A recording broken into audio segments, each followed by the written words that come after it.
போன வாரம் நம்ம ஞானத்தை குறித்து நம்ம பார்த்தோம். Will talk about wisdom. ஆண்டவர் இயேசு கிறிஸ்துவோடைய அவருடைய வளர்ச்சியும் சபையோடைய வளர்ச்சியும் அதை ஒப்பிட்டு நம்ம பார்த்தோம். ஆண்டவர் இயேசு கிறிஸ்து அவர் எப்படி வளர்ந்தார் வாசிப்போம். லூக்கா 2வது அதிகாரம் 52வது வசனத்தை நாம் பார்ப்போம், வாசிக்க கேட்போம். லூக்கா 2வது அதிகாரம் 52வது வசனம். லூக்கா எடுத்தவங்க வாசிங்க. லூக்கா 2:52.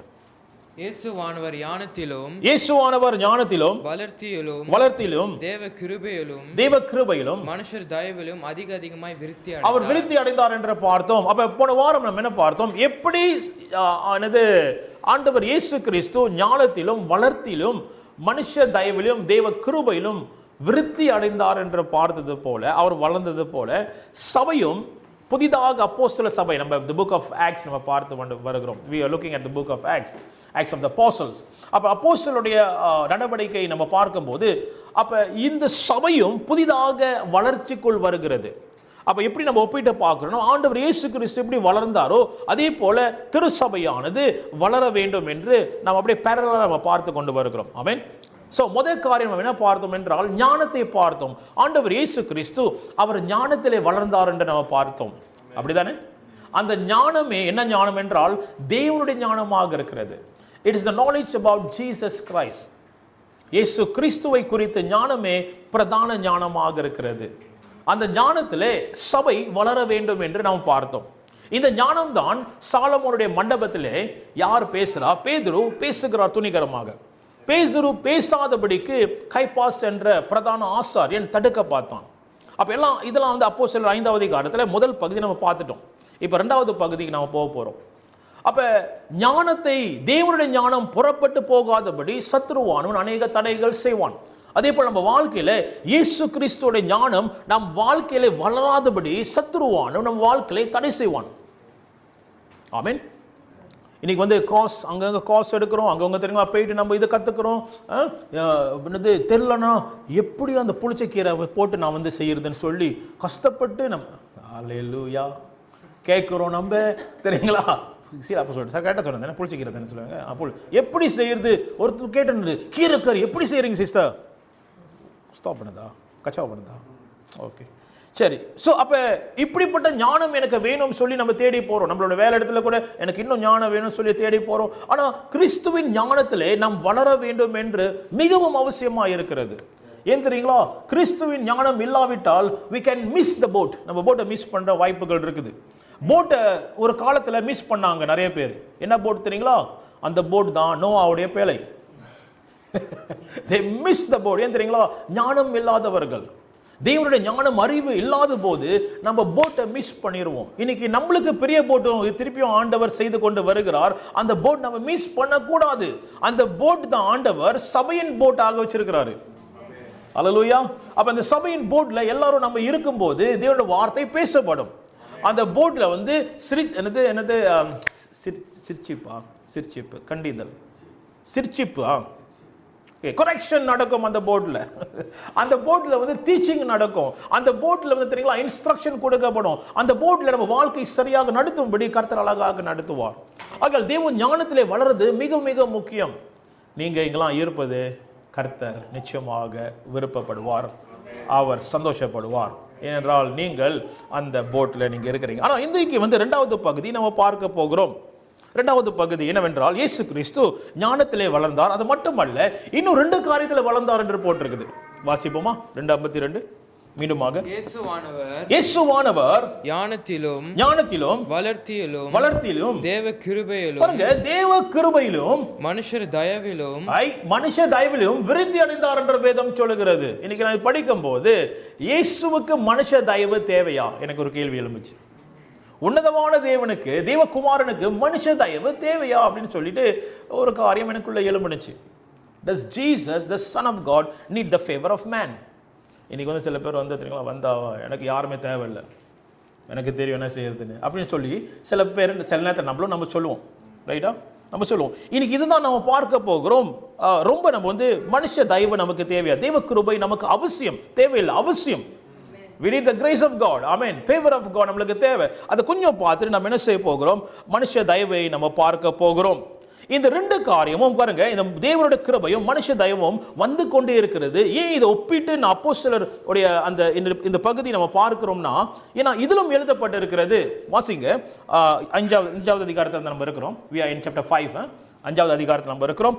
12லேருந்து 16 நம்ம ஞானத்தை பார்த்தோம். அங்க ஞானத்திலே போதிக்கப்பட்டது இயேசு கிறிஸ்துவே. அந்த ஞானம் சாலமோன் மண்டபத்தில் போதிக்கப்பட்டது. எடுத்துருவா, போதிக்கப்பட்டது. ஸோ 19ல நீங்க வாசிக்கும் போது வாசிங்க, 19ல இருந்து யாராவது. கர்த்தருடைய தூதன் ராத்திரியிலே சிறைச்சாலையின் கதவுகளை திறந்து படிங்க. அவர்களை வெளியே கொண்டு வந்து, நீங்கள் போய் தேவாலயத்திலே நின்று இந்த ஜீவ வார்த்தைகளை எல்லாவற்றையும் ஜனங்களுக்கு சொல்லுங்கள் என்றான். யார் அங்க வந்தா? அங்க தேவ தூதர்கள் வந்ததை, இங்க பாருங்க, இப்படி வந்துருச்சு பாருங்க.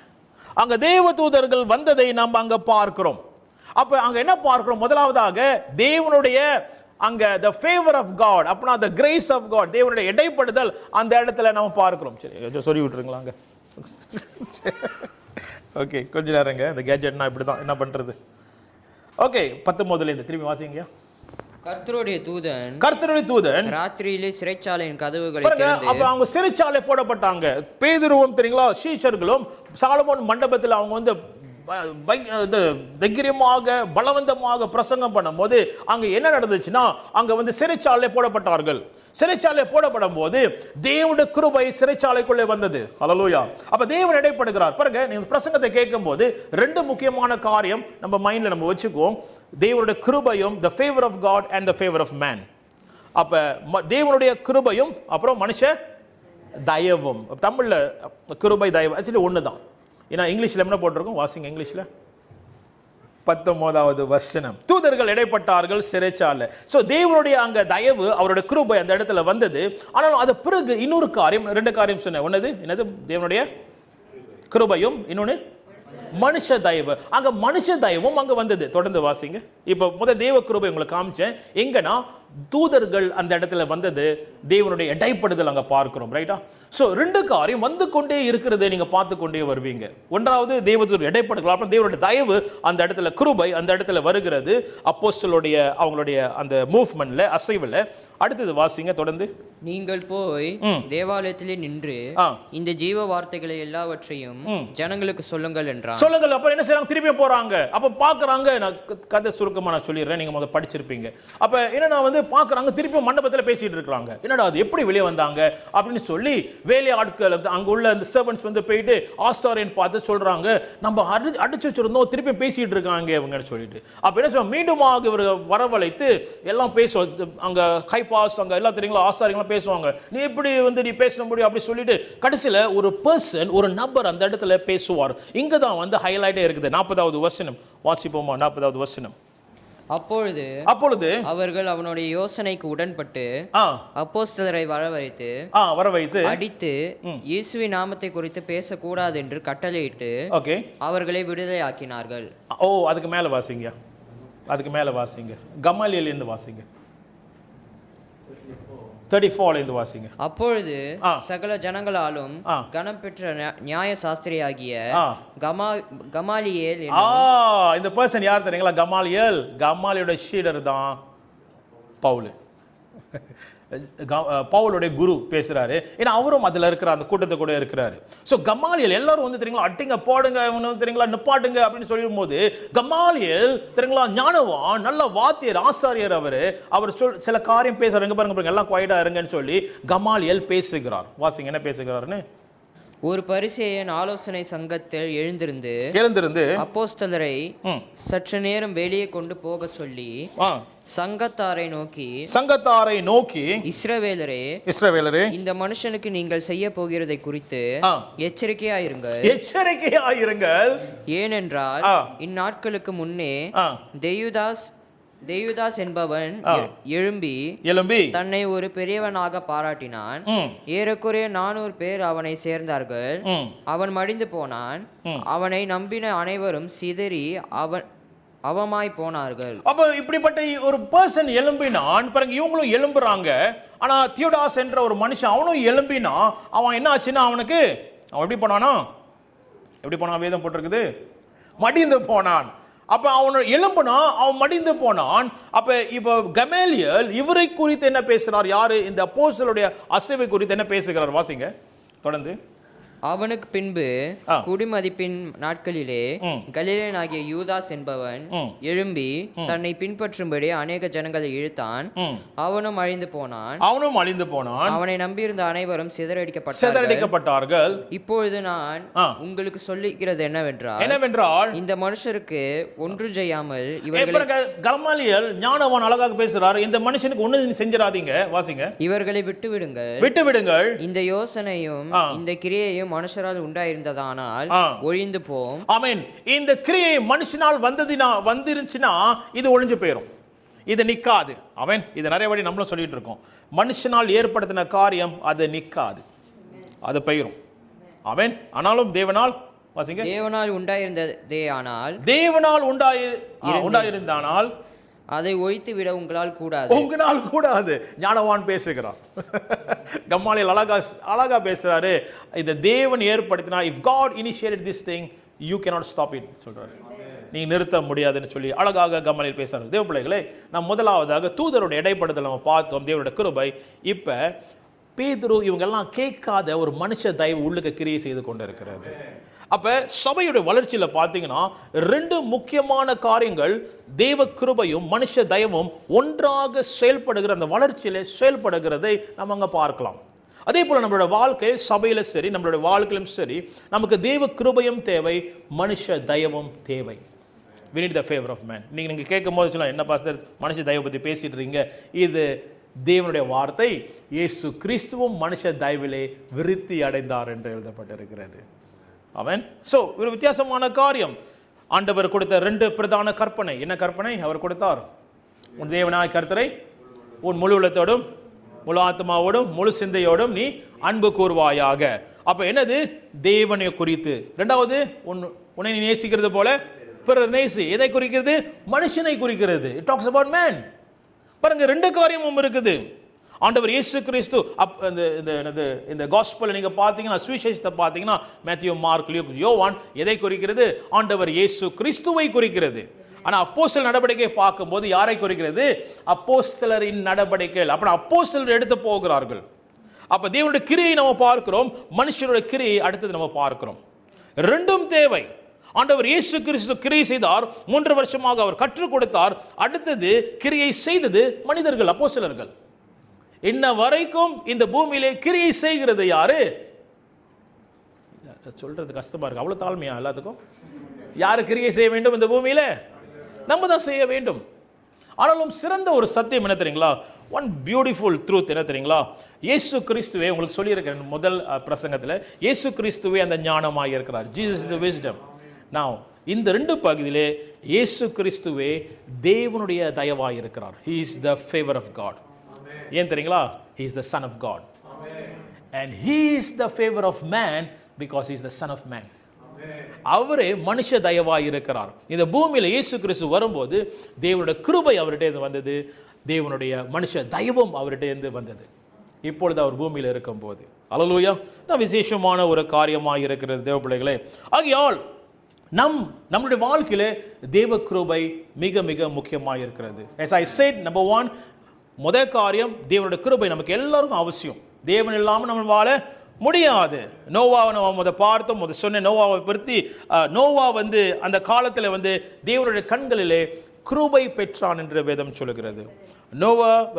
Noah found grace in the eyes of God. கிருபை பெற்றான். அப்ப தேவ கிருபை நோவா மேல இருந்தபடினாலே ஆண்டவர் நோவாவோட குடும்பத்துக்கு ஆண்டவர் திட்டத்தை வைத்தார். தேவ கிருபை வரும்போது உங்களுடைய குடும்பத்தில் கர்த்தர் திட்டத்தை கொடுக்க ஆரம்பிப்பார். அல்லேலூயா. திட்டத்தை வச்சிட்டாரு, அவர் வச்சிட்டார். நம்ம எல்லாத்துக்கும் குடும்பத்துக்கு கர்த்தர் திட்டத்தை வைத்துட்டார். ப்ரிப்பேர்ட். என்னன்னா நம்ம பெற்றுக்கொள்ள வேண்டும். கிருபை வரும்போது அந்த திட்டம் நம்ம இடத்துல வர ஆரம்பிக்கும். அவன் நோவாக்கு ஆண்டவர் காப்பாற்றும்படி கிருபையினால் கர்த்தர் என்ன செய்தார்? நோவா அங்க பாரு, இந்த பேழை கட்டு, நோவா இப்படி இந்த அளவு. நோவா என்ஜினியரிங் தெரியாதவங்க போட்டை கட்டுறாங்க, என்ஜினியரிங் வரைகிறாங்க. இப்படி தேவன் சொன்னார்.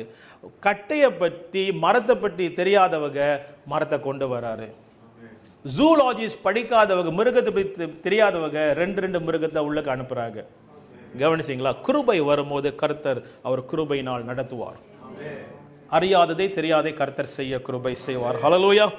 அது மட்டுமல்ல தேவ பிள்ளைகளே, கிருபையினால் நாம் ரட்சிக்கப்பட்டோம். தேவ கிருபை இல்லைனா நம்ம ரட்சிக்கப்பட முடியாது. வாசிப்போம் எபேசியர் 2:8-9. சீக்கிரமாக எபேசியர் 2 அதிகாரம் 8வது வசனம் 9வது வசனம். Ephesians chapter 2 verse 8 and 9. கிருபையினாலே விசுவாசத்தை கொண்டு ரட்சிக்கப்பட்டீர்கள், இது உங்களால் உண்டானதல்ல. இவைகள் உங்களால் உண்டானதல்ல. கிருபையினாலே. இந்த கிருபையினாலே விசுவாசத்தினாலே வா. கிருபையினாலே விசுவாசத்தை கொண்டு நீங்கள் ரட்சிக்கப்பட்டீர்கள். You are saved by grace. கிருபையினாலே நாம் ரட்சிக்கப்பட்டோம். இது நம்மளால் உண்டான காரியம் அல்ல. ஏன்னா நம்மளால காப்பாற்ற முடியாது. நம்மையே காப்பாற்ற முடியாது. ஹல்லேலூயா. என்ன நம்புங்க பிரதர்ன்னு சொல்லுங்க. நம்பாதீங்க, அவங்கள காப்பாற்ற மாட்டாங்க.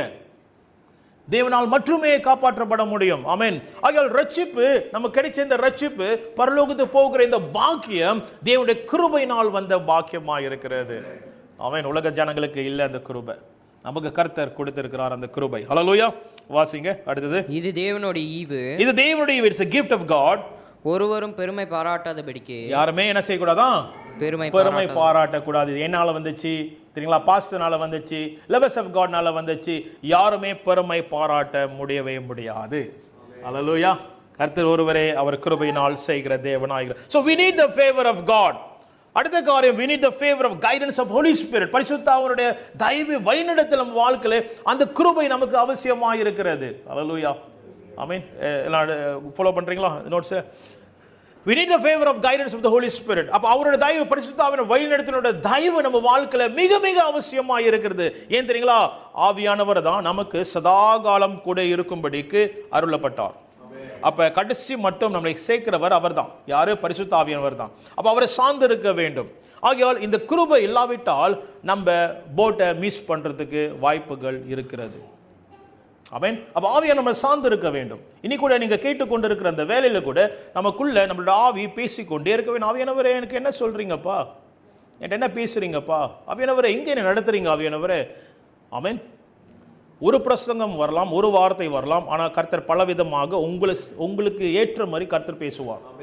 ஆமென். ஆகையால் நம்ம ஆவியானவர் சார்ந்து இருக்க வேண்டும். த பெஸ்ட் டீச்சரை சார்ந்து இருக்கணும். ஆவியானவரே எனக்கு என்ன சொல்றீங்கப்பா, என் குடும்பத்துக்கு நீங்க என்ன சொல்றீங்கப்பான்னு சொல்லி அவரை சார்ந்து இருக்க வேண்டும். இது தேவனுடைய கிருபை. ஏன் தெரியுங்களா? சில நேரத்தில் நம்மளோட பலத்தினால் செய்ய முடியாது. நோவா அவனுடைய பலத்தினாலே போட்டு கட்டியிருக்க முடியாது. நோவா கட்டின போட் டைட்டானிக்கோடைய மகிமையானது, வல்லமையானது, பலன் உள்ளது. ஆமென். அப்ப எப்படி நோவா செய்ய முடிந்தது? தேவ கிருபை. அப்ப தேவ கிருபை பரிசுத்த ஆவியின் மூலமாக தேவ கிருபை நமக்கு அவசியம். அடுத்தது, நமக்கு தேவ கிருபை தேவைப்படுகிறது என்றால் அற்புதங்களும் அடையாளங்களும் நாம் செய்ய முடியாத, சாத்தியமில்லாத காரியங்கள் தேவன் மட்டுமே செய்ய வல்லமையுள்ள தேவனாய் இருக்கிறார். ஆகையால் அவர் கிருபை வரும்போது வல்லமை கடந்து வரும். அவர் கிருபை வரும்போது நம்ம செய்ய முடியாத காரியங்கள் செய்யும்படிக்கு அற்புதங்கள் அடையாளங்கள் கர்த்தர் நம்ம வாழ்க்கையில செய்வார். இது தேவனுடைய கிருபை. ஏன் தெரியுங்களா? நம்மளுக்கு அந்த பலன் இல்லை, நம்மளுக்கு அற்புதம் அடையாளம் நம்ம செய்ய முடியாது. ஆனால் தேவன் வரும்போது, அவர் கிருபை வரும்போது அவர் செய்து முடிப்பார் உங்களுக்காக. So we need miracles of God, favor of miracles. அற்புதத்தின் அந்த அந்த அந்த என்ன சொல்ற, அற்புதத்தின் அசைவு நம்ம வாழ்க்கையில வர வேண்டும். அது எப்படி? தேவ கிருபையினால் அவர் நடத்துவார். ஏனென்றால் கர்த்தர் செய்ய முடியாத காரியம் ஒன்றுமே இல்லை. மரியாள் கேட்கிறா, இது எப்படி ஆகும்? How can this be ன்னு கேட்கிறா. Nothing is impossible to God. தேவனால் கூடாத காரியம் ஒன்றுமில்லை. ஆமென். ஹல்லேலூயா. ஆகையால் தேவ பிள்ளைகளே, நாம் தேவனுடைய கிருபை நமக்கு தேவை. நம்ம தேவ கிருபை இல்லாமல் நான் வாழுவேன்னு சொல்லி ஒரு மனிதனும் வாழ முடியாது. வாழவே முடியாது. cannot. நான் உங்களுக்கு பிறகு ஒரு வசனத்தை நான் கொடுக்கிறேன். ஆனால் இந்த கதையை முதலாவது நான் பார்ப்போமா? எத்தனை பேருக்கு அலெக்சாண்டர் த கிரேட் தெரியும்? உங்கள் கூட்டாளி அலெக்ஸ் இல்லை, அலெக்சாண்டர் த கிரேட் வந்து ஒரு பயங்கரமான உள்ள, நீங்கள் கேள்விப்பட்டிருப்பீங்க அலெக்சாண்டர் த கிரேட். தமிழ் என்ன சொல்லுவாங்க தெரியல. அலெக்சாண்டர் த கிரேட் வந்து பர்ஷியா உடைய தெரியுங்களா அந்த கண்டத்தை தெரியுங்களா அந்த எம்பையர் வந்து இந்தியா வரைக்கும் ஆக பெரிய, உலகத்திலே பெரிய எம்பையர். அப்படின்னா யுத்தத்தில் வென்று வென்று வென்று யாருமே அவனை தோக்கம் அடிக்க முடியல. அப்படிப்பட்ட உள்ள அலெக்சாண்டர் த கிரேட் என்ன செய்யறாரு? ஒவ்வொரு தேசம், ஒவ்வொரு கண்டத்தை என்ன செய்யறாரு? அவர் மேற்கொண்டு போய் கொண்டே இருக்கிறார். ஆனால் திடீர்னு தெரியுங்களா, அவரை தெளிச்சுக்கிட்டே போயிட்டு இருக்காரு. அவர் ஒரு ஜெனரல், அவர் ஒரு கமாண்டர், அவர் தெரியுங்களா காங்கரர். That's the right name for him. Conquer, ஆளுகை செய்து கொண்டே போய்கிட்டு அலெக்சாண்டர் தி கிரேட். ஆனால் ஒரு காலகட்டம் வந்த கையோட அவனுக்கு ஒரு வியாதி வந்துருச்சு. வியாதி வந்த கையோட மறிக்க போறாரு. he knows he's going to die. யாருமே குணப்படுத்த முடியல. அவனுக்கு எல்லா அந்தஸ்து இருக்குது, எல்லா வசதி இருக்குது, தெரியுங்களா, பெரிய பதவி இருக்குது. ஆனாலும் எந்த ஒரு மருத்துவரும், கூட இருந்த மருத்துவர்கள் குணம் செய்ய முடியல, குணப்படுத்த முடியல. அப்போ என்ன ஆச்சுன்னா, அலெக்சாண்டர் த கிரேட் அவர் சொல்றாரு, கடைசி இது சரித்திரம், ஹிஸ்டரி. அவர் சொல்றாரு கடைசியில், அவர் சொல்றாரு, இங்கே பாருங்க, நான் மறிக்க போறேன், எனக்கு தெரியும். என்ன செய்யுங்க, நான் மறித்த பிறகு என்னுடைய அந்த பணப்பெட்டியை யார் தூக்கணும்னா மருத்துவர்கள் தூக்கணும்னு சொன்னார். the doctors must carry my coffin. ரெண்டாவது காரியம், அந்த என்னுடைய அந்த பெட்டியை கொண்டு போகிற பாதையெல்லாம் நீங்க பொண்ணு, என்னுடைய எல்லா, தெரியுங்களா, அது எல்லா ஆஸ்தியும் எல்லாம், தெரியுங்களா, என்னுடைய செல்வாக்கு எல்லாம் எடுத்து ரோட்டில் போட்டுருங்க போட்டு சொன்னார். வைரம் எல்லாத்தையும் போட்டுருங்க அப்படின்னு. அப்புறம் இந்தந்த ஊரில் அவர் அடிச்சாரோ எல்லாத்தையும் ரோட்டில் போட்டுருங்கன்னு சொல்றாரு. மூன்றாவது காரியம், நீங்கள் கொண்டு போகும்போது என் 2 கையும் வெளியே இருக்கட்டும் அப்படின்னு, எல்லாரும் பார்க்கட்டும் 2 கை. என்ன அர்த்தம்னா அவர் சொன்னார், பிறகு சொன்னார் என்ன அர்த்தம்னா, முதல் காரியம், மருத்துவர்கள் கொண்டு போகட்டும் அப்படின்னா, கடைசியில் என் வாழ்க்கையில் எந்த மருத்துவரும் என்னை உதவி செய்ய முடியல. புரிந்து கொள்ளுங்க, யாருமே உதவி செய்ய முடியாது, எந்த மருத்துவரும் உதவி செய்ய முடியாது. ரெண்டாவது காரியம் சொன்னார், எனக்கு எல்லாம் இருந்தும், பண வசதி எல்லாம் இருந்தும், நான் கண்டத்தையே தெரியும் ஆளுகை செஞ்சோம், கடைசியில் நான் எடுத்து போகிறதில்லை, இதெல்லாம் நான் விட்டுட்டு போகிறேன். மூன்றாவது காரியம், என் கையில் கடைசியாக நான் ஒன்றும் இல்லாமல் நான் போகிறேன். என் கையை பாருங்கள், ஆளுகை செய்தவன், ஆனாலும் கடைசியில் நான் ஒன்றும் இல்லாமல் போகிறேன்னு சொல்லிட்டு. ஆனால் ஒன்று மிஸ் பண்ணிட்டார் அலெக்சாண்டர் த கிரேட், தேவ கிருபையை மிஸ் பண்ணிட்டார். தேவன் இல்லாவிட்டால் இப்படி தான் வாழ்க்கை, கடைசியாக முடிவு இந்த சிந்தனை தான் இருக்கும். பாட்டு எடுக்குவா, பாட்டு ஒரு இடத்துல நான் எடுத்தேன், வீடு வரை உறவு, வீதி வரை மனைவி, காடு வரை. ஐயோ, நீங்களும் தெரியும், தெரியாத மாதிரி இருக்கீங்க எல்லாரும். அப்பா, வசனத்தை கேட்டால் பயங்கரமாக சொல்லியிருப்பீங்க. காடு வரை பிள்ளை, கடைசி வரை யாரோ கேட்கல, யார் கடைசி வரைக்கும் எனக்குள்ள யார் வரப்போறான்னு சொல்லி கண்ணதாசன் படிக்கிறாரு பாட்டு. கவனிங்கள், தேவனுடைய கிருபை இல்லாவிட்டால் இப்படிதான் கடைசி வரைக்கும் யார் என்னை கொண்டு போக போறான்னு சொல்லி கேள்விக்குறியாக இருக்கும். எனக்கு யார் இருக்கா பார்த்து கேட்டுறீங்களா? அந்த மாதிரி ராமாயணம், எனக்கு யார் இருக்கா? கவனிங்கள், தேவனுடைய கிருபை, தேவனுடைய தயவு இல்லாவிட்டால் இப்படிப்பட்ட ராமாயண பாடல்கள் வரும். நான் ஆண்டவர் இயேசு கிறிஸ்து என்ன சொல்லுகிறார் வாசிங்க, யோவான் 15:5. எல்லாம் கூட ஃபாலோ பண்றீங்களா? யோவான் 15:5 இயேசு கிறிஸ்து சொன்ன வார்த்தை வாசிப்போமா? நானே திராட்சை செடி, நானே திராட்சை செடி, நீங்கள் கொடிகள், நீங்கள் கொடிகள். ஒருவன் என்னிலும், ஒருவன் என்னிலும், நான் அவனிலும் நிலைத்திருந்தால், if we abide in him, அவன் மிகுந்த கனிகளை கொடுப்பான், மிகுந்த கனிகளை கொடுப்பான். என்னை அல்லாமல், இதுதான் நோடு, என்னை அல்லாமல் உங்களால் ஒன்றும் செய்யக்கூடாது, உங்களால் ஒன்றும் செய்யக்கூடாது, ஒன்றும் செய்ய முடியாது. அல்லேலூயா, ஒன்றும் செய்ய முடியாது. எவ்வளவு அலெக்சாண்டர் தி கிரேட் எல்லாத்தையும் ஆண்டு செஞ்சாரு, கடைசியில் ஒன்றும் இல்லாமல் போயிட்டாரு. ஒன்றும் செய்ய முடியாது. you cannot do nothing. ஆமென். பேர் புகழ் எல்லாம் பெற்றுக்கலாம், எல்லாம் தெரியுங்களா, பயங்கரமா தெரியுங்களா, மலை போல செல்வங்கள் இருக்கலாம், எல்லாம் தெரியுங்களா, நீங்க பெற்றுக்கொள்ளலாம். ஆனால் தேவன் இல்லாவிட்டால் ஒன்றும் இல்லை. you are nothing. Amen. So முதலாவதாக தேவ பிள்ளைகளே, நமக்கு தேவனுடைய கிருபை தேவை நம்ம வாழ்க்கையில். தேவன் இல்லாவிட்டால் நம் வாழ்க்கை சரியாக போகாது, நாம் கரை சேர மாட்டோம். இப்போ ரெண்டாவது காரியத்துக்கு வருவோமா? நம்ம focus is the favour of man. மனுஷ தயவு, மனுஷ தயவு நமக்கு தேவையா? அப்போஸ்தலருடைய நடவடிக்கைகள் நம்ம பார்க்கிறோம், மனுஷருடைய அசைவை நம்ம அங்கே பார்க்கிறோம். அது சொன்னது போல, ஆமென். நீங்களும் நானும் யாராக இருக்கிறோம்? நீங்களும் நானும் யாராக இருக்கிறோம்? மனுஷனாக இருக்கிறோம். அப்ப நம்ம மனுஷனுடைய தயவு நம்மளுக்கு தேவை. அப்ப இப்ப கேள்வி என்ன தெரியுங்களா? as a church நம்ம சபையாக இருக்கிறோம், நம்ம தேவ பிள்ளைகளாக இருக்கிறோம், ஆமென். அப்ப இங்க மனுஷன் என்ன சம்பந்தப்பட்ட காரியங்கள் இங்க நம்ம இரண்டாவது காரியமா நம்ம பார்க்கிறோம். கேள்வி என்னன்னா, மனுஷ தயவு நமக்கு தேவையா? do we need the favor of man? ஏன் மனுஷ தயவு தேவை? இயேசு கிறிஸ்து ஏன் மனுஷ தயவிலே விருத்தி அடைந்தார் என்று எழுதப்பட்டிருக்கிறது. ஆமென். இது நானே ஃபோக்கஸ் பண்ணதில்லை. இயேசு கிறிஸ்து மனுஷ தயவிலே விருத்தி அடைந்தார்னு. அப்ப உன்னதமான தேவன் தூதர்கள் கூட இருந்து, பிரதான தூதர்கள் பிதா கூட இருந்து எல்லாம் வளர்த்திருக்கலாம். ஆனா மனுஷ தயவுல விருத்தி அடைந்தார்னு எழுதப்பட்டிருக்கிறது. ஆமென், உண்மைதானே? அப்ப மனுஷ தயவு நமக்கு தேவையா, சபைக்கு தேவையா? அதை எப்படி நம்ம பெற்றுக்கொள்கிறது என்று நாம் பார்க்க போகிறோம். முதலாவதாக இயேசு கிறிஸ்து மனுஷ தயவு தேவையா என்று பார்க்க போகிறோம். ஆமென். ஏன் இயேசு கிறிஸ்துக்கு மனுஷ தயவு தேவை என்று சொல்லி இந்த நாளிலே ஒரு பிரதான சத்தியம், உண்மையை நாம் புரிந்து கொள்ள வேண்டும். இந்த பூமி ஆண்டவர் தேவன் படைக்கும் போது இந்த பூமியை யார் கையில ஆண்டு கொள்ளுங்கள் என்று சொன்னார்னா மனுஷ கையில ஆண்டவர் கொடுத்தார். உண்மைதானே? ஆடாம் ஏவாள் have dominion. அப்புறம் இந்த பூமியை ஆண்டு கொள்ளுகிறது மனுஷன் தான். ஆண்டவர் அதை கிராஸ் பண்ண மாட்டார். அவர் வார்த்தை சொன்ன வார்த்தை அவர் கடைபிடிக்கிற தேவனாய் இருக்கிறார். அதனால்தான் பிசாசானவன் எட்டக்க பார்க்கிறான். அதை ஏன் தெரியுங்களா? தேவன் போல சாயல் பூமியில கிரியை செய்கிறது. பிசாசுக்கு பிடிக்கல, பொறுக்கல. தேவன் போல சாயல் இந்த பூமியில கிரியை செய்து, அதான் மனுஷன், ஆடாம் ஏவாள். அப்ப இந்த பூமியில கிரியை செய்கிறது மனுஷன். நீங்களும் நானும் தான் இந்த பூமியில நம்ம கிரியை செய்ய முடியும். கர்த்தர் அப்படிதான் அந்த அதிகாரத்தை ஆண்டு கொள்ளுங்கள் சொல்லி நமக்கு தான் கர்த்தர் கொடுத்திருக்கிறார். அப்ப ஆண்டவர் இயேசு கிறிஸ்து அவர் தேவனாக வரும்போது, ஏன்னா யாருமே உருப்படியா இல்லை, உன்னதமான பரிசுத்த ரத்தம் சிந்தப்பட வேண்டும், யாருமே இல்லை, அவர் வர வேண்டியதாக இருந்தது. அதனாலதான் ஆண்டவர் இயேசு கிறிஸ்து மனிதனாக வந்தார். ஏன் தெரியுங்களா? இந்த பூமியிலே மனிதன் தான் ஆளுகை செய்ய முடியும், மனிதன் கிரியை செய்ய முடியும். அதனால்தான் அவர் கொடுக்கப்பட்ட நபர் உன்னதமான தேவனுடைய குமாரன், அதே வேளை தேவ மனுஷன், the son of man என்ற டைட்டில் கொடுக்கப்பட்டிருக்குது. ஆமென். எல்லாருக்கும் புரியுதுங்களா சத்தியத்தை? ஆமென். இப்போ அந்த அதிகாரத்தை ஆண்டவர் என்ன செய்கிறார்? மனுஷனுக்கு கொடுக்கிறார். பாருங்க, வாசிங்க மத்தேயு 28:19 20. அழகான வசனம். மத்தேயு 28:18 20. அப்பொழுது இயேசு சமீபத்தில் வந்து அவர்களை நோக்கி, வானத்திலும் பூமியிலும், கவனிங்கள், வானத்திலும் பூமியிலும் சகல அதிகாரமும் எனக்கு கொடுக்கப்பட்டிருக்கிறது. சகல அதிகாரங்கள் எனக்கு கொடுக்கப்பட்டிருக்கிறது. பாருங்க, வானத்திலும் பூமியிலும் சகல அதிகாரம் எனக்கு கொடுக்கப்பட்டிருக்குது. ஆனா அந்த நடுவுல ஒருத்தன் வந்தான் தெரியுங்களா, ஷார்ட்கட் கொடுக்கறதுக்கு. அதானா இல்லையா? நான் கொடுக்க சொன்னா நான் கொடுக்குறேன்னு சொல்றான். ரைட்டா? நான் கொடுக்குறேன் உனக்குன்றான் பிசாசானவன்.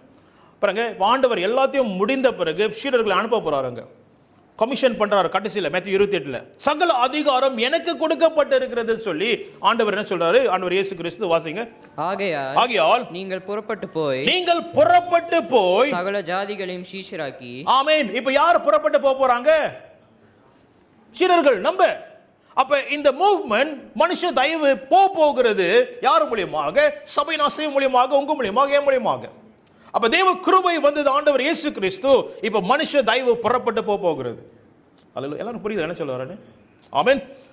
ஆகையால் ஆண்டவர் இயேசு கிறிஸ்துவே இந்த பூமியில இருக்கும்போது அவர் தேவ கிருபையிலும் மனுஷ தயவிலும் அவர் வளர்ந்தார், விருத்தி அடைந்தார். ஒரு உதாரணம் உங்களுக்கு கொடுக்குறேன். 2-3 உதாரணம் இருக்குது. ஆனால் 2 உங்களுக்கு கொஞ்சம் உதாரணம் கொடுக்குறேன் எப்படி அவர் வளர்ந்தார் என்று. இயேசு கிறிஸ்து அவர் 2 வயசு கீழே இருக்கும்போது யார்? ஹேரோது ராஜா என்ன செய்யறான்? ஒரு கட்டளை எடுக்கிறான். என்ன கட்டளை எடுக்கிறான் அவன்? எல்லாம் ஆண் பிள்ளைகள் என்ன சாகடிக்க வேண்டும் சொல்லி. அப்ப ஆண் பிள்ளைகளை சாகடிக்க வேண்டும் சொல்லி, அப்ப தேவ தூதன் அனுப்பப்பட்டு இங்க இருக்காது, எகிப்துக்கு போன்னு சொல்லி தூதர் மூலியமாக ஆண்டவர் பேசினார். என்னது அது? தேவனுடைய கிருபை, the grace of God. ஆமென். அப்ப தேவ கிருபை ஆண்டவர் இயேசு கிறிஸ்து தேவைப்படுகிறது. ஏன் தெரியுங்களா? அந்த இடத்துல அவர் சிறுபிள்ளையாக இருக்கிறாரு.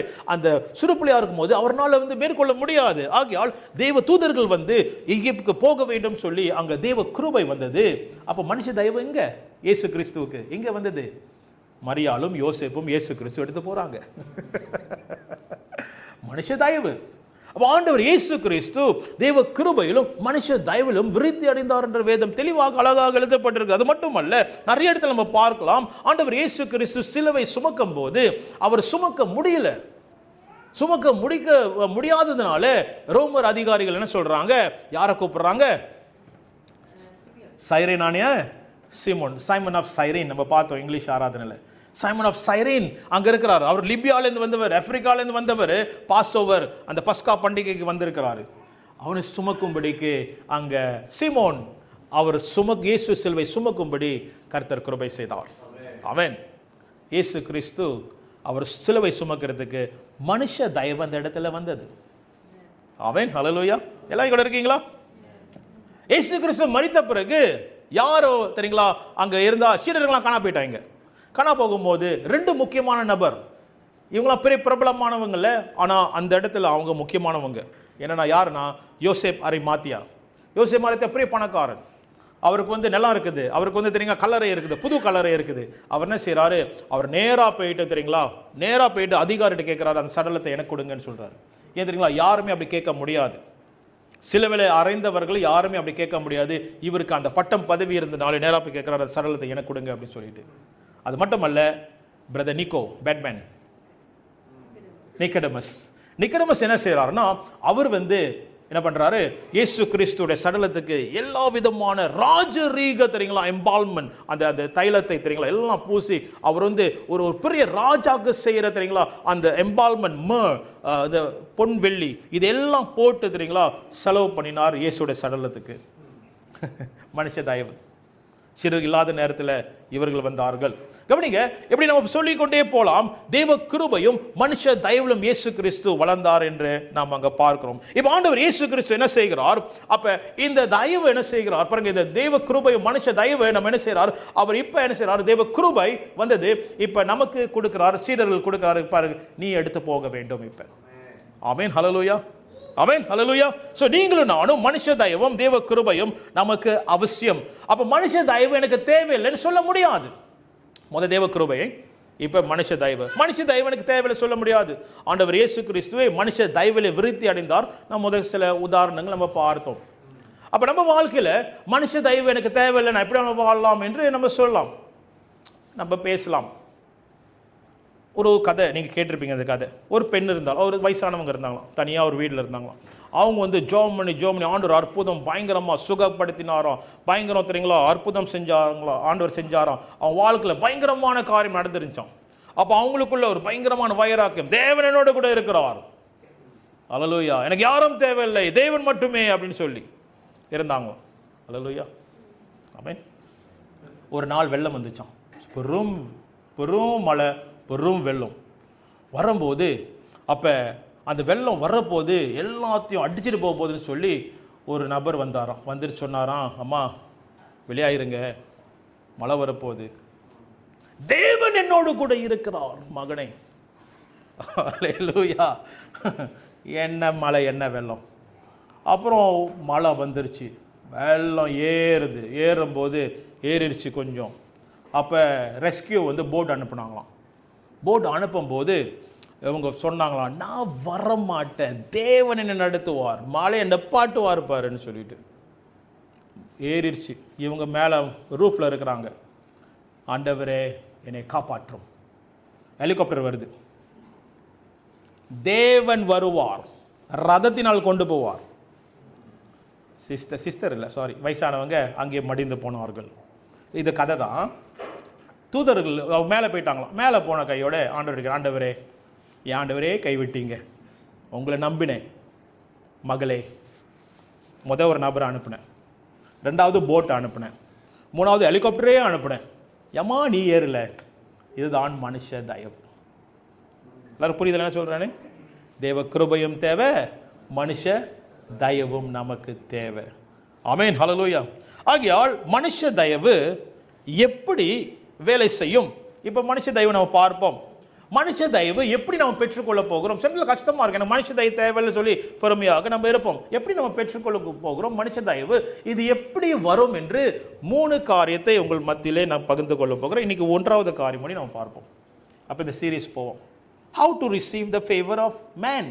மனுஷ தயவு எப்படி பெற்றுக்கொள்ளணும், இது எப்படி வரும், இது எப்படி நான் ஹேண்டில் பண்ணுறது என்று நம்ம பார்க்க போகிறோம். 1வது காரியம், நோட்ஸ் எழுதுறவங்க நீங்கள் எழுதலாம். இந்த 3 காரியம், ஒரு காரியம் மட்டும் நம்ம இந்த நாளிலே பார்ப்போம். மனுஷனுடைய தயவு உங்களுக்கு அவசியம். You need the favour of man.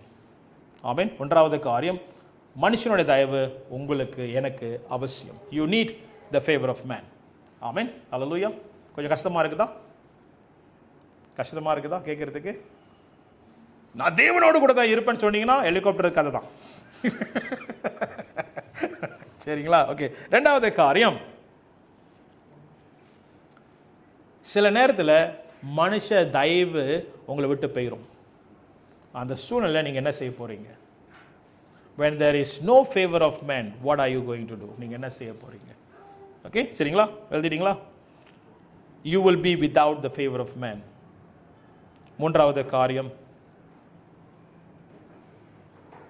you are the instrument of God as the favor of man. நீங்கள் மனுஷ தயவு, எப்படி சொல்றது, தேவ கருவியாக மனுஷனுடைய தயவாக கர்த்தர் உங்களை அனுப்புவார். மூன்றாவது காரியம், தேவனுடைய கருவியாக கர்த்தர் உங்களை மனுஷ தயவாக கொண்டு போவார். அப்புறம் நீங்கள் தான் அந்த மனுஷ தயவு. அல்லேலூயா. பெற்றுக்கொள்வது மட்டுமல்ல, இப்போ நீங்கள் மனுஷ தயவை விடுவிக்கிறவர்களாக எப்படி கர்த்தர் நடத்துவார் என்று நம்ம பார்ப்போம். சரி, முதல் காரியம் நம்ம பார்ப்போமா? இன்னைக்கு டைம் இருந்துச்சுன்னா நம்ம கொஞ்சம் கவர் பண்ணுவோம், அப்புறம் நம்ம அடுத்த வாரம் நம்ம பார்க்கலாம். முதல் காரியம், you need the favour of man in the Bible. You need the favour of man. தேவனுடைய மனுஷனுடைய தயவு நமக்கு தேவைப்படுகிறது. வாசிங்க 1 கொரிந்தியர் 12:20-26. 1 கொரிந்தியர் 12:20-26. ஓ, கொஞ்ச நேரத்தில் நான் முடிக்க போகிறேன். சரி, 1 கொரிந்தியர் 12:20-26. அவயவங்கள், இது வந்து ஆண்டவர் வந்து அவயங்கள், சபையின் அவயங்கள் பற்றி பேசுறாரு. ஓகே, அந்த அவயங்கள் வந்து வாசிங்க. அநேகமாய் இருந்தோம் சரீரம் ஒன்றே. கண்ணானது கையை பார்த்து, நம்ம சரீரம் நம்ம எல்லாம் ஒரு சரீரமாக இருக்கிறோம். ஆமென். the body of Christ, இதான் நம்ம எல்லாம் ஒரு சரீரம். ஆமென். அல்லேலூயா. பக்கத்தில் பார்த்து சொல்லுங்க, நம்ம எல்லாம் ஒரு சரீரம். நீங்க அங்க பார்த்து சொல்லணும். நம்ம எல்லாம் ஒரு சரீரம். ஆமாம், நம்ம சபை, ரைட், சர்ச், நம்ம எல்லாம் the body of Christ, ஒரு சரீரமாக இருக்கிறோம்.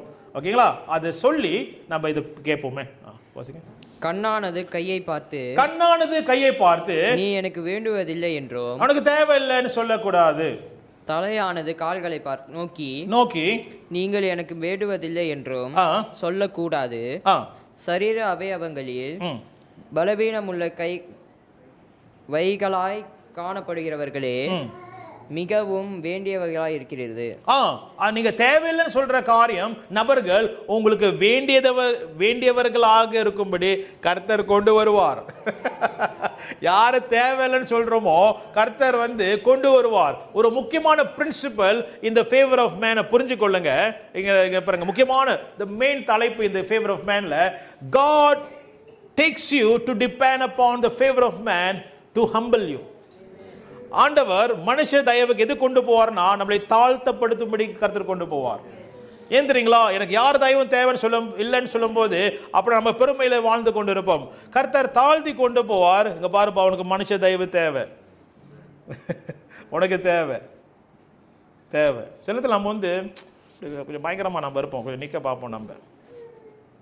ஆனால் ஆண்டவர் அந்த இடத்துக்கு கொண்டு போவார் தாழ்த்தும்படிக்கு. அப்போ இங்கே நம்ம பார்க்கிறோம் என்ன உதாரணம், நம்ம தேவையில்லை, உனக்கு தேவையில்லைன்னு சொல்லி நம்ம சொல்ல முடியாது என்று இங்கே அழகாக சொல்லப்பட்டிருக்கிறது. சவுல் என்ற பவுல் வந்து டமாஸ்கஸ் வழிக போய் கொண்டிருக்கிறாரு. யாரை எதுக்கு போய் கொண்டிருக்காரு? அவர் கிறிஸ்தவர்களை சாகடிக்கும்படி போயிட்டு இருக்காரு. ரைட்டுங்களா? அந்த கதை எல்லாத்துக்கும் தெரியுமே. போயிட்டு இருக்கும் போது திடீர்னு ஒரு காரியம் நடக்குது சவுலுக்கு. என்ன நடக்குதுன்னா, ஒரு வெளிச்சம் அட்டிக்குது. சவுல் வந்து கீழே விழுந்துட்டார். வாசிங்க 6வது வசனம். அப்போஸ்தலர் 9வது அதிகாரம் 6வது வசனம். Acts chapter 9:6. இந்த கதையை நம்ம பார்ப்போமா கொஞ்ச நேரம்?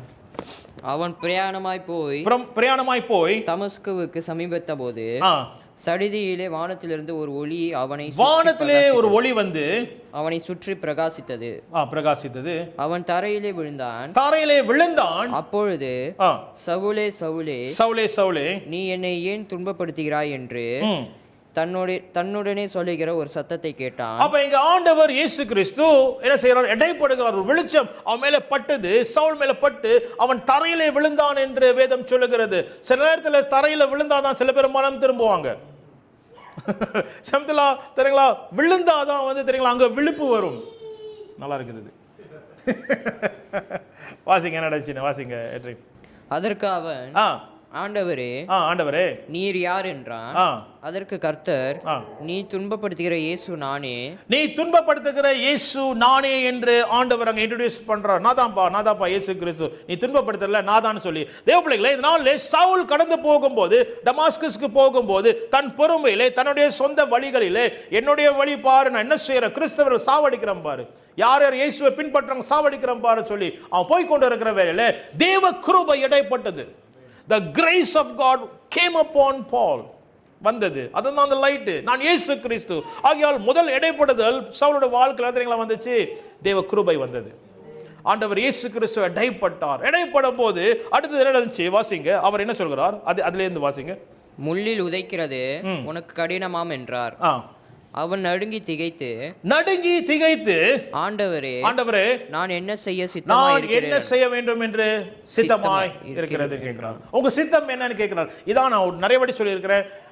ஒரு மனுஷன் கேட்கிற ஒரு பெரிய கேள்வி, முக்கியமான கேள்வி என்ன தெரியுங்களா, எசப்பா நான் என்ன செய்யணும். ஆமென். கவனிங்க, ஆண்டவர் இயேசு கிறிஸ்து ஏற்றுக்கொண்ட பிறகு எசப்பா இது வேணும், இது வேணும், அது வேணும், இது வேணும், இது கொடுங்க, அது கொடுங்கன்னு காட்டிலும் எசப்பா நான் என்ன செய்யணும் பாடு கேட்க வேண்டிய முதல் கேள்வி இதுதான். அல்லேலூயா. உங்க சித்தம் என்னப்பா என் வாழ்க்கையில சொல்லுங்கப்பா, நான் என்ன செய்யணும்ப்பா. So it's not about you, it's about him. அப்ப நம்மை குறித்து இல்லை, அது அவரை குறித்து நம்ம வாழ்க்கை. அவன் ஹல்லேலூயா, அவரை குறித்து நம்ம வாழ்க்கை இருக்கும்போது நம்முடைய காரியங்கள் அவர் செய்து முடிப்பார். ஹல்லேலூயா. கவலைப்பட தேவையில்லை நம்மளுடைய காரியத்தை குறித்து. வாசிங்க நடந்துச்சுன்னு. அதற்கு கர்த்தர், நீ எழுந்து பட்டணத்துக்குள்ளே போ, நீ செய்ய வேண்டியது அங்கே உனக்கு சொல்லப்படும் என்றார். அவர் சொல்லல என்ன நடக்கணும், நீ என்ன செய்ய, எழுந்து பட்டணத்துக்கு போ, அங்க என்ன செய்யணும் நான் சொல்வேன்னு சொல்றாரு. அப்ப என்ன தெரியுங்களா, இவர் சார்ந்து இருக்க வேண்டும். இப்ப தேவ கிருபை வந்தது. இப்ப மனுஷன் இவ பிடிச்சிட்டு போறாங்க, குருடாயிட்டாரு, கண்ணை திறக்கப்படல. யாரை சார்ந்து இருக்கு, லீட் பண்ணவர் இப்ப அவரை கொண்டு போறாங்க. இப்ப கவனிச்சீங்களா? அப்ப மனுஷனுடைய தேவனுடைய கிருபை நமக்கு தேவை, மனுஷனுடைய தயவும் நமக்கு தேவை. கர்த்தர் கொண்டு போவார். தவறான காரியத்தை கொண்டு போகிற சவுல் கடைசியில இப்ப மனுஷனால் கொண்டு போகப்பட்டார். ஆண்டவர் சொல்லுகிறார், அழகாக சொல்றாரு, நீ போ, நான் உனக்கு சொல்லுவேன் என்ன செய்யணும்னு. ஆமென். ஹல்லேலூயா. ஆண்டவர் உடனே பதில் கொடுக்கல, நீ போ. அங்க ஆண்டவர் ஆயத்தம் பண்ணி வைத்திருக்கிறார். வாசிங்க. ஒரு மனுஷனை கர்த்தர் ஆயத்தப்படுத்தி வச்சிருந்தார். 17 வாசிங்களேன்.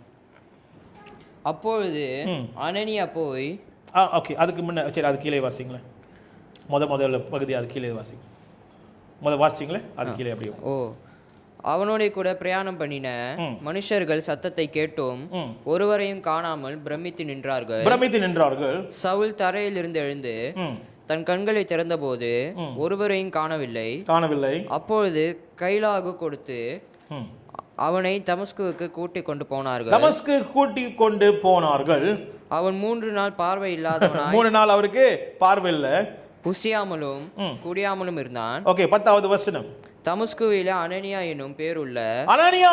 இப்ப பாருங்க, தேவ கிருபை அங்க பார்த்தோம். இப்ப மனுஷ தயவு பவுலுடைய வாழ்க்கையில பார்க்க போறோம். பாத்தீங்களா, தேவ கிருபை வந்தது. இப்ப மனுஷ தயவு, அனனியாஸ் என்ற ஒரு மனுஷன் அங்க ஆண்டவர் ஏற்படுத்தி வைத்திருக்கிறார். தேவ கிருபை வந்தது, இப்ப மனுஷ தயவு அங்க வருகிறது. வாசிங்க. அவனுக்கு கர்த்தர் தரிசனமாகி, யார், அனனியாஸ் என்ற மனுஷனுக்கு தரிசனமாகி, அனனியாவே என்றார். அவன் ஆண்டவரே இதோ அடியேன் என்றான். அப்பொழுது கர்த்தர், நீ எழுந்து நேர்த்தெருவு எனப்பட்ட தெருவுக்கு போய் யூதயாவின் வீட்டிலே ஓகே, அப்ப ஆண்டவர் என்ன சொல்றாரு, அங்க பாரு, சவுல்ன்ற ஒரு மனுஷன் இருப்பான், என்ன செய்ய, அவனை போயிட்டு பார்த்து நீ என்ன செய்ய, அவனுக்காக ஜெபம் பண்ணு, அவனுக்காக காத்துட்டு இருக்கான்னு சொல்றாரு. அப்ப அனனியாஸ் என்ன தெரியுமா சொல்லுவாரு, ஆண்டவரே அவன் மோசமான ஆண்டவரே, அவனை பத்தி நான் கேள்விப்பட்டிருக்கேன் ஆண்டவரே. இங்க கான்வர்சேஷன் ஆண்டவருக்குள்ள ஓடுது, ஆண்டவர் கூட, அவன் மோசமான ஆண்டவரேன்னு சொல்லி ஆண்டவர் போன்னு சொல்லுவாரு. அனனியாஸ் அங்க போவார். போகும்போது 17-19 வாசிங்க நடந்துச்சுன்னு. 17-19. அப்பொழுது அனனியா போய் வீட்டுக்குள் பிரவேசித்து அவன் மேல் கையை வைத்து சகோதரனாகிய சவுலே, நீ வந்த வழியிலே உனக்கு தரிசனமான இயேசு ஆகிய கர்த்தர் நீ பார்வை அடையும்படிக்கும் பரிசுத்த ஆவியினாலே நிரப்பப்படும்படிக்கும் என்னை அனுப்பினார் என்றார். என்னை அனுப்பினார், தேவன் அனுப்பினார். ஹல்லேலூயா. தேவன் யாரை அனுப்பினார்னா மனுஷ தயவை அனுப்பினார். ஹல்லேலூயா. மனுஷ தயவை கர்த்தர் அனுப்பினார். வாசிங்க. உடனே அவன் கண்களில் இருந்து ஆ, மீன் செதில்கள் போன்றவைகள் ஆ, விழுந்தது. அவன் பார்வை அடைந்தான். இயேசுவை பிரசங்கம் பண்ண ஆரம்பித்தார். யாரு? சவுல் ஆகிய பவுல். ஆமென், ஹல்லேலூயா. அப்ப தேவ பிள்ளைகளே, இதனால் நம்ம என்ன பார்க்கிறோம் என்றால், மனுஷ தயவு கர்த்தர் அழகாக கொண்டுவார், கர்த்தர் நடத்துவார், கர்த்தர் மனுஷ தயவினால் நம்மை நடத்துகிறவராய் இருக்கிறார். அப்ப மனுஷ தயவு நமக்கு தேவையில்லை நம்ம சொல்ல முடியாது. எப்படி இயேசு கிறிஸ்து வளர்ந்தது போல நாமும் மனுஷ தயவிலே கர்த்தர் நடத்துவார். ஹல்லேலூயா. எப்படி ஆண்டவர் தெரியுங்களா, எஸ்தரை ஆண்டவர் நடத்தினது போல, எஸ்தருக்கு ஹேகாய் என்ற ஒரு மனுஷன் எஸ்தரை அரண்மனையில் நடத்தினார். எஸ்தர் கவனமாக ஹேகாய் என்று என்ன சொல்றாரு சொல்லி கவனமாக இருந்தபடினாலே அரண்மனை ராஜா வரைக்கும் உள்ளக வரைக்கும் கிரீடம் பெறும் வரைக்கும் கிருபை பெற்றார். தெரியுங்களா, ஹேகாய் என்ற ஒரு மனுஷன் இருந்தபடினாலே. அவன் மனுஷ தயவு. அது மட்டுமல்ல, நம்ம பார்க்கிறோம் தானியேலோட வாழ்க்கையில அந்த யூனாக் என்ன சொல்லுவாங்க, யூனாக், அங்க ஒரு யூனாக் இருந்தபடினாலே அங்க கூட அங்க இவங்கெல்லாம் பராமரிக்கும்படி ஒரு நபர் இருப்பாங்க. ஸோ அவருடைய தயவுனாலே யாருக்கு? தானியேல், ஷாட்ராக், மேஷாக், அபினியோவுக்கு தயவு கிடைத்தது. யோசேப்புக்கு தயவு கிடைத்தது. போத்திபார் வீட்டில் இருக்கும்போது உயர்வு கிடைச்சது. போத்திபார் மூலியமாக. சிறைச்சாலை இருக்கும்போது சிறைச்சாலை அதிகாரி மூலியமாக உயர்வு கிடைச்சது. யாருக்கு? யோசேப்புக்கு. அரண்மனைக்கு போகும்போது ஃபாரோனுடைய தயவு கிடைத்தது யோசேப்புக்கு. ஆனா முதல் காரியம் தேவனுடைய கிருபை தான். பிறகு மனுஷ தயவு அங்க வந்தது. ஹல்லேலூயா. ஆகையால் தேவ பிள்ளைகளே, இந்த நாளிலே நீங்களும் நானும் பொறுமையாக இருக்க முடியாது. நம்மளுடைய சார்ந்திருப்பு தெரியுங்களா, என்னுடைய பணத்தில் நான் வாழ முடியும், என்னுடைய அந்தஸ்தில் நான் வாழ முடியும், எனக்கு டைட்டில் இருக்கு, என் கூட தத்தோவே இருக்கிறாரு சொல்லி வாழ முடியாது. ஹல்லேலூயா. அந்த மனுஷ தயவு இல்லை. அவன் அப்ப நம்ம தெரியுங்களா, இந்த காரியத்தை வைத்து எனக்கு எல்லாம் இருக்குது, எனக்கு எல்லாம் தெரியுங்களா, there is nothing தெரியுங்களா for me to be worried about சொல்லி நம்மளுடைய அனுபவத்தை வைத்து நம்ம பெருமை பாராட்ட முடியாது. கர்த்தர் நம்மை தாழ்த்தும்படிக்கு மனுஷ தயவினால் நடத்துவார். நம்ம அதை புரிந்து கொள்ள வேண்டும். we need one another. நமக்கு ஒரு தேவை. எனக்கு உங்களை தேவை, நீங்க எனக்கு தேவை, என்னைய தேவை. we need one another. நான் சொல்ல முடியாது நான் ஒண்டி நடத்த முடியும்னு சொல்ல முடியாது. ஆமென். எபிரேயர் 10:24-25 நம்ம வாசிச்சு நம்ம முடிக்க போறோம்.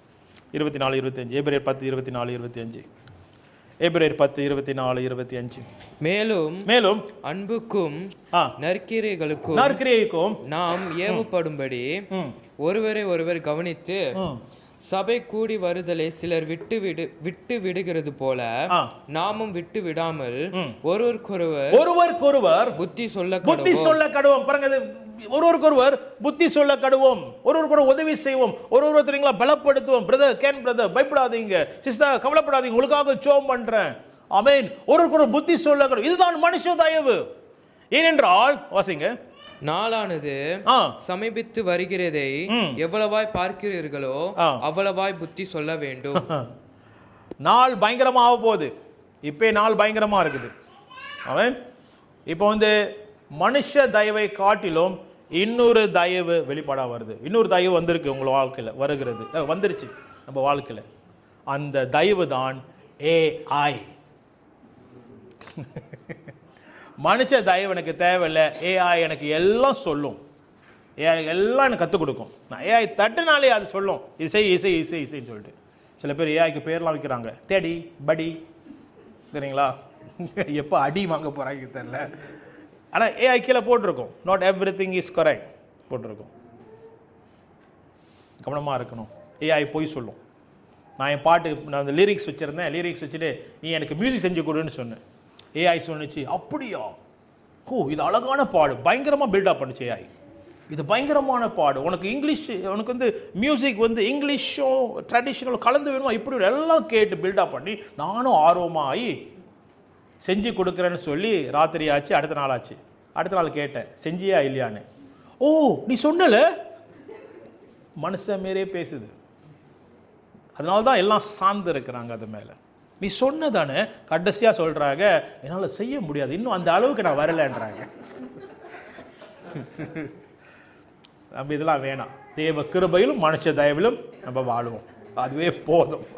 அல்லேலூயா, ஆமென். ஸோ ஆகையால் ஒருவருக்கொருவர், நாள் சமீபமாக இருக்குது, ஆகையால் ஒருவருக்கொருவர் புத்தி செல்ல கிடக்கும். நீங்கள் ஏஐ சார்ந்திருந்தனா அதுக்கு உணர்ச்சி இல்லை. ஆமென்.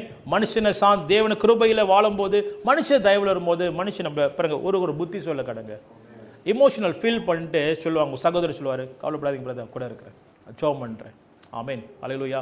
அது ஏஐ கொடுக்காது. ஆமென். வேதம் ஆண்டவர் இதெல்லாம் வரும்னு முன்னதே எழுதி வச்சிருக்கிறார் இந்த இடத்துல. அல்லேலூயா. இந்த 3 காரியத்தை ஞாபகம் வைத்துக் கொள்ளுங்கள். நான் அடுத்த 2வது பாயிண்ட்டுக்கு நம்ம அடுத்த வாரம் போவோம். இந்த மனுஷ தயவை நல்லா புரிஞ்சுங்க, எழுதிங்க. இந்த மனுஷ தயவை தேடாதீங்க, எதிர்பார்க்காதீங்க, சார்ந்திருக்காதீங்க.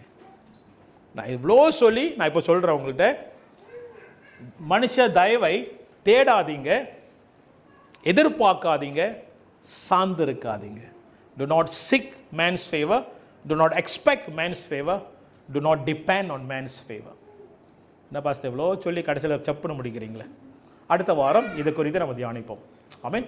சரி, எழுந்தோன்னமா இருப்போமா?